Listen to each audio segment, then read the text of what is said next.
안녕하세요, 여러분. 순천향대학교 생활과학 교실입니다. 자연 에너지로 더 빛나게 무엇에 관한 내용인지 함께 알아볼까요? 이번 시간에는 먼저 신재생 에너지의 개념과 필요성, 그리고 신재생 에너지의 종류에는 어떤 것들이 있는지 알아보고 신재생 에너지 중 하나인 풍력 발전의 원리를 이용한 풍력 발전 목걸이를 함께 만들어 보려고 합니다. 여러분은 신재생 에너지에 대해 들어본 적이 있나요? 신재생 에너지란 기존의 화석 연료를 변환시켜 이용하거나 수소, 산소 등의 화학 반응을 통하여 전기 또는 열을 이용하는 신에너지와 햇빛, 물, 지열, 강수, 생물유기체 등을 포함하는 재생 가능한 에너지를 변환시켜 이용하는 재생에너지를 말합니다. 그렇다면 이 신재생 에너지는 왜 필요한 걸까요? 현재 우리는 주요 에너지원으로 화석연료인 석탄, 석유, 천연가스를 사용하고 있는데요. 그럼에도 불구하고 신재생 에너지가 에너지원으로 성장하고 있는 이유는 화석연료의 문제점들 때문입니다. 첫 번째, 바로 화석연료의 고갈입니다. 석유의 경우 지금 소비량을 기준으로 약 40년 후면 고갈될 것이며 석탄은 약 200년, 천연가스는 약 60년 정도 사용할 양이 남아있다고 주장하고 있고 어떤 학자들은 실제로 이것보다 더 빨리 고갈될 수도 있다고 경고하고 있습니다. 정확한 고갈 시기가 언제가 되었든 중요한 것은 화석연료 자원이 점차 고갈되고 있으며 남은 시간이 그리 길지 않다는 것입니다. 두 번째 문제점은 석탄, 석유, 천연가스 등과 같은 화석연료를 사용할 때 발생하는 온실가스, 즉 이산화탄소입니다. 지구는 태양으로부터 에너지를 받고 그중 일부를 다시 지구 밖으로 배출함으로써 적정 온도를 유지하고 있습니다. 그러나 화석연료 사용의 증가로 대기 중에는 이산화탄소층이 두텁게 형성되었고 이로 인해 지구 밖으로 빠져나가야 할 태양열이 빠져나가지 못하게 되었습니다. 그 결과 지구의 온도가 점점 높아지고 있으며 이러한 현상을 온실효과라고 합니다.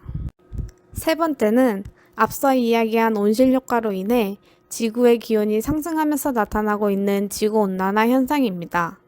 지구온난화 현상으로 북극과 남극의 빙하가 녹아서 극지방의 면적은 계속 감소하고 있습니다.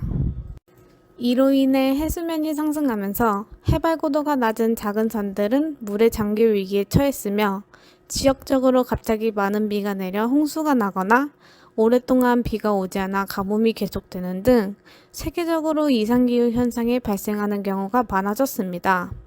또한 건조지역의 초원지대에서는 강수량이 급격히 줄어들어 사막이 확대되는 사막화 현상이 가속화되고 있습니다. 마지막 문제점은 환경오염입니다. 화석연료가 연소될 때 질소산화물이 배출되며 질소산화물은 아황산기체, 암모니아 등과 결합하여 미세먼지를 형성하고 동식물에 해로운 산성비의 성분이 되기도 합니다. 수송을 위한 파이프라인, 접근로 등 기반시설을 만들고 폐기물 처리와 저장을 위한 공간 등을 마련하기 위해서는 드넓은 토지가 필요하며 이렇게 개발에 이용된 토양은 그대로 오염에 노출되기 쉽습니다. 또한 지하에 매장되어 있는 화석연료를 꺼내기 위해 채굴하는 과정에서 숲과 산이 파괴되는데 이 작업을 멈춘 이후에도 그 땅을 원상태로 돌이키는 것은 거의 불가능하고 결국 이곳의 원래 주인인 야생동물들은 서식지를 잃게 됩니다. 화석연료의 개발은 수질에도 매우 해로운 영향을 미칩니다. 굴착, 파쇄, 채취 공정에서 어마어마한 양의 중금속, 방사능 물질 등이 섞인 오염수가 개울, 강, 호수로 흘러들어가며 많은 양의 흙과 바위도 물속에 함께 버려집니다. 또한 석유를 추출하고 수송하는 과정 중 유출이나 누출이 발생하여 음용수를 오염시키고 해양 생태계를 위태롭게 하기도 하며 폐기물을 함부로 버리면 수로로 흘러들어가 지하 수층을 오염시킬 수 있습니다. 앞서 화석연료의 문제점에 대해 알아보았는데요. 이러한 문제점들을 보완할 수 있는 신재생 에너지의 특징에 대해서 알아보도록 하겠습니다. 신재생 에너지는 기존의 에너지원이었던 화석연료를 대체할 수 있는 유일한 수단이며 한정된 화석연료와는 달리 무한자원을 이용하는 비고갈 에너지입니다. 또한 신재생 에너지는 화석연료 사용 시 발생하는 이산화탄소의 양을 저감시켜 친환경 청정 에너지이며 미래에 지속 가능하고 성장이 유망한 에너지입니다. 여태까지 신재생 에너지가 무엇인지, 왜 필요한지에 대해 알아보았으니 이제 신재생 에너지의 종류에 대해 한번 알아보겠습니다. 먼저 신재생 에너지 중 신에너지인 수소에너지 기술, 연료전지 기술, 석탄가스와 액화 기술에 대해 알아보겠습니다. 첫 번째는 수소에너지 기술입니다. 수소에너지 기술은 물, 유기물, 화석연료 등의 화합물 형태로 존재하는 수소를 분리 생산해서 이용하는 기술을 말합니다. 하지만 수소는 물의 전기 분해로 가장 쉽게 제조할 수 있으나 입력에너지에 비해 수소에너지의 경제성이 너무 낮으므로 대체 전원 또는 촉매를 이용한 제조 기술을 연구하고 있습니다. 또한 수소는 가스나 액체로 수송할 수 있으며 고압가스, 액체수소, 금속수소화물 등의 다양한 형태로 저장이 가능합니다. 현재 수소는 기체 상태로 저장하고 있으나 단위 부피당 수소 저장 밀도가 너무 낮아 경제성과 안정성이 부족하여 액체 및 고체 저장법을 연구 중에 있습니다. 다음은 연료전지 기술입니다. 연료전지는 수소와 산소의 화학 반응으로 생기는 화학 에너지를 직접 전기 에너지로 변환시키는 것으로 생산물이 전기와 순수인 발전율 30에서 40%, 열효율 40% 이상으로 총 70에서 80%의 효율을 갖는 신기술입니다. 여기서 연료전지란 연료가 가진 화학에너지를 전기화학 반응을 통해 직접 전기에너지로 바꾸는 에너지 변환 장치로 연료전지는 배터리와는 달리 연료가 공급되는 한 재충전 없이 계속해서 전기를 생산할 수 있고 반응 중 발생된 열은 온수 생산에 이용되어 급탕 및 난방으로 이용 가능합니다. 마지막 신에너지인 석탄가스와 액화입니다. 가스와 복합발전 기술은 석탄, 중질잔사유 등의 적은 원료를 고온, 고압의 가스화기에서 수증기와 함께 한정된 산소로 불완전 연소 및 가스화시켜 일산화탄소와 수소가 주성분인 합성가스를 만들어 정제 공정을 거친 후 가스터빈 및 증기터빈 등을 구동하여 발전하는 신기술을 말합니다. 석탄 액화는 고체 연료인 석탄을 휘발유 및 디젤유 등의 액체 연료로 전환시키는 기술로 고온, 고압의 상태에서 용매를 사용하여 전환시키는 직접 액화 방식과 석탄가스화 후 촉매상에서 액체 연료로 전환시키는 간접 액화 기술이 있습니다. 석탄가스화 액화 기술의 장단점입니다. 이 기술은 고효율 발전, 싹스를 95% 이상, 낙스를 90% 이상 저감하는 환경 친화 기술이라는 점과 유지 보수가 용이하고 무인화가 가능하다는 장점을 가지고 있습니다. 그리고 다양한 저급 연료를 활용한 전기 생산이 가능하고 화학 플랜트 활용, 액화 연료 생산 등 다양한 형태의 고부가치 에너지화가 가능하다는 장점 또한 가지고 있습니다.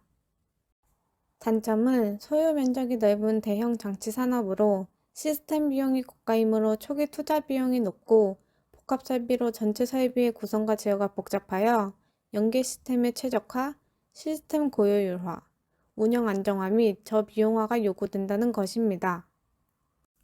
이번에는 신재생 에너지 중 재생 에너지에 대해 알아보겠습니다. 첫 번째는 태양광 에너지입니다. 태양광 에너지는 태양의 빛 에너지를 변환시켜 전기를 생산하는 발전 기술로 햇빛을 받으면 광전 효과에 의해 전기를 발생하는 태양전지를 이용한 발전 방식을 사용합니다. 태양광 발전 시스템은 태양전지로 구성된 모듈과 축전지 및 전력 변환 장치로 구성되어 있습니다. 태양전지란 태양에너지를 전기에너지로 변환할 목적으로 제작된 광전지로서 금속과 반도체의 접촉면 또는 반도체의 pn 접합의 빛을 조사하면 광전 효과에 의해 광기 전력이 일어나는 것을 이용한 것입니다.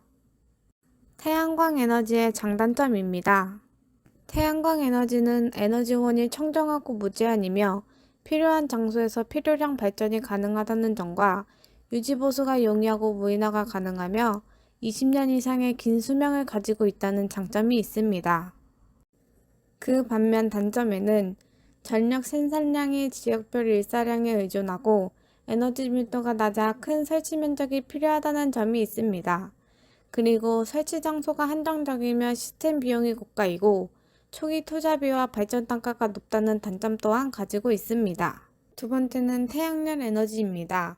태양열 에너지는 태양광선의 파동 성질을 이용하는 태양에너지 광열학적 이용 분야로 태양열의 흡수, 저장, 열 변환 등을 통하여 건물의 냉난방 및 급탕 등에 활용하는 기술을 말합니다. 이는 다른 신재생 에너지 설비에 비해 설치가 간단하고 저가에 공급되어 현재 큰 보급률을 나타내고 있는데, 그 중에서 가정용 온수 및 난방을 위한 시스템의 보급률이 압도적인 비율을 차지하고 있습니다. 현재 태양열을 이용한 냉난방 시스템 및 산업용을 위한 기술 개발 투자가 활발히 진행 중이며 실질적인 성과를 얻고 있습니다. 세 번째는 풍력 발전입니다. 풍력 발전이란 바람의 힘을 이용한 것으로 바람이 풍차의 날개를 돌리면 날개는 발전기라는 전기 발생 장치에 연결되어 전기를 생산하는 것입니다. 그리고 생산된 전기는 바로 사용하거나 전기를 보내는 전산망을 이용하여 전기를 필요로 하는 사람들에게 보냅니다. 특히 우리나라는 바람이 많이 부는 산이나 해안선이 긴 바다가 있어 풍력발전 설치 시 많은 전기를 생산할 수 있습니다. 네 번째는 지열에너지입니다. 지열에너지는 물, 지하수 및 지하의 열 등의 온도차를 이용하여 냉난방에 활용하는 기술을 말합니다. 태양열의 약 47%가 지표면을 통해 지하에 저장되며, 이렇게 태양열을 흡수한 땅속의 온도는 지형에 따라 다르지만 지표면 가까운 땅속의 온도는 대략 10도에서 20도 정도를 유지해 열 펌프를 이용하는 냉난방 시스템을 이용하고 있습니다. 우리나라 일부 지역의 심부 지중 온도는 80도 정도로서 직접 냉난방의 이용이 가능합니다. 다섯 번째는 수력 발전입니다. 초수력 발전은 물의 낙하차를 이용한 시설 용량 1000kW 이하의 수력 발전을 말하며, 국내 보급 현황은 82년 이후 정부의 지원으로 현재까지 30여 개 지역에 설치되었고, 연간 전력 생산량은 약 1억 kWh에 달합니다. 또한 소수력 발전은 전력 생산 후에 농업용 저수지, 농업용보, 하수처리장, 정수장, 다목적 댐의 용수로 등에도 적용할 수 있는 점을 감안할 때 국내의 개발 잠재량은 풍부하며 청정 자원으로서 개발할 가치가 큰 보존 자원으로 평가받고 있습니다. 여섯 번째는 수열 에너지입니다. 수열 에너지는 해수표층의 열 및 하천수의 열을 히트펌프를 이용하여 냉난방에 활용하는 기술을 말합니다. 이는 온배수열을 시설원예 또는 양식장 등의 난방 열원으로 공급하여 생물 성장을 촉진하고 화훼, 열대과일 등 고부가 작물을 생산하는 곳에 주로 활용하고 있습니다. 일곱 번째는 해양에너지입니다. 해양에너지는 해양의 조수, 파도, 해류, 온도차 등을 변환시켜 전기 또는 열을 생산하는 기술로서 전기를 생산하는 방식은 아래와 같습니다. 조석간만의 차를 동력원으로 해수면의 상승 하강 운동을 이용하여 전기를 생산하는 기술인 조력발전, 연안 또는 심해의 파랑 에너지를 이용하여 전기를 생산하는 기술인 파력발전, 해수의 유동에 의한 운동 에너지를 이용하여 전기를 생산하는 발전 기술인 조류발전, 마지막으로 해양 표면층의 온수와 심해 500에서 1000m 정도의 냉수와의 온도차를 이용하여 열에너지를 기계적 에너지로 변환시켜 발전하는 기술인 온도차 발전입니다. 여덟 번째는 바이오에너지입니다. 바이오에너지는 바이오매스를 직접 또는 생화학적, 물리적 변환 과정을 통해 액체, 가스, 고체 연료나 전기, 열 에너지 형태로 이용하는 화학, 생물, 연소공학 등의 기술을 말합니다. 이 에너지는 쓰레기 매립지에서 발생하여 환경오염의 원인이 되기도 하는 매립지 가스를 원료로 발전 설비를 가동하고 전력을 생산하는 과정을 통해 매립지 주변의 환경오염을 저감하고 폐기물을 자원으로 재활용할 수 있습니다. 마지막 재생에너지는 폐기물 에너지입니다. 폐기물 에너지는 사용하고 못 쓰게 되어버리는 제품이나 쓰레기 등을 재활용하는 것으로 에너지 함량이 높은 폐기물들을 여러 가지 기술에 의해 연료로 만들거나 소각하여 에너지로 이용합니다. 즉, 못 쓰는 물건들을 다시 이용하므로 폐기물도 처리할 수 있고 에너지도 얻어 일석이조의 효과를 얻습니다. 또한 사업장 또는 가정에서 발생되는 가연성 폐기물 중 에너지 함량이 높은 폐기물을 열분해를 통한 오일화 기술, 성형 고체 연료의 제조 기술, 가스화에 의한 가연성 가스 제조 기술, 소각에 의한 열회수 기술 등으로 가공 처리하여 고액체 연료, 가스 연료, 폐열 등으로 생산하고 이를 산업 생산 활동에 필요한 에너지로 이용될 수 있도록 합니다. 이렇게 신재생 에너지의 개념과 필요성, 그리고 종류에 대해 알아보았습니다. 그럼 풍력 발전의 원리에 대해 생각하며 풍력 발전 목걸이를 만들어 볼까요? 먼저 만들기에 필요한 재료부터 함께 확인해 보겠습니다. 왼쪽부터 순서대로 목걸이줄, LED, 발전기와 커넥터, 투명통, 투명꽃, 프로펠러, 빨대, 목걸이 고정판과 발전기 커넥터 고정판입니다. 연두색 판에서 동그란 모양의 발전기 커넥터 고정판을 꺼낸 후 안에 작은 네모 2개를 빼냅니다. 큰 네모에는 발전기를 꽂고 작은 네모에는 커넥터를 끼워 넣습니다. LED를 커넥터의 작은 네모칸에 꽂아줍니다. 이때 LED의 긴 다리가 빨간색 전선 쪽으로 올 수 있도록 주의하여 꽂아줍니다. LED를 살짝 뽑아 앞으로 기울인 뒤 기둥의 프로펠러를 양손에 같은 힘을 주어 꽂아줍니다. 전 단계에서 앞으로 기울여 놓은 LED에 투명꽃을 꽂아줍니다. 이렇게 완성된 발전기 커넥터 고정판을 투명통에 잘 넣어줍니다. 그 후 목걸이 고정판을 아래에서 위로 잘 끼워줍니다. 목걸이 고정판에 구멍을 뚫은 후 작은 구멍 2개에 목걸이 줄을 연결하여 묶어주세요.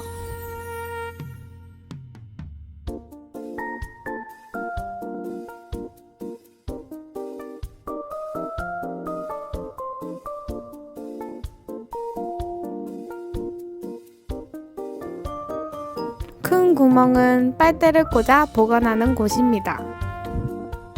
이제 빨대를 입으로 물어 프로펠러를 돌려봅시다. 다들 불빛이 잘 들어오나요? 풍력 발전기는 날개, 변속장치, 발전기의 세 부분으로 구성되어 있습니다. 날개는 바람에 의해 회전되어 풍력 에너지를 기계적인 에너지로 변환시키는 장치입니다. 변속 장치는 날개에서 발생한 회전력을 발전기에서 요구되는 회전수로 높여서 발전기를 회전시킵니다. 발전기는 날개에서 발생한 기계적인 에너지를 전기 에너지로 변환하는 장치입니다. 이와 같은 과정을 거쳐 바람 에너지가 전기 에너지로 전환되는 방식을 풍력 발전이라고 합니다. 우리가 만든 풍력 발전 목걸이도 바람 에너지를 전기 에너지로 전환되는 풍력 발전 원리를 이용한 것입니다. 오늘의 수업은 이만 마치겠습니다. 지금까지 순천향대학교 생활과학교실이었습니다. 감사합니다.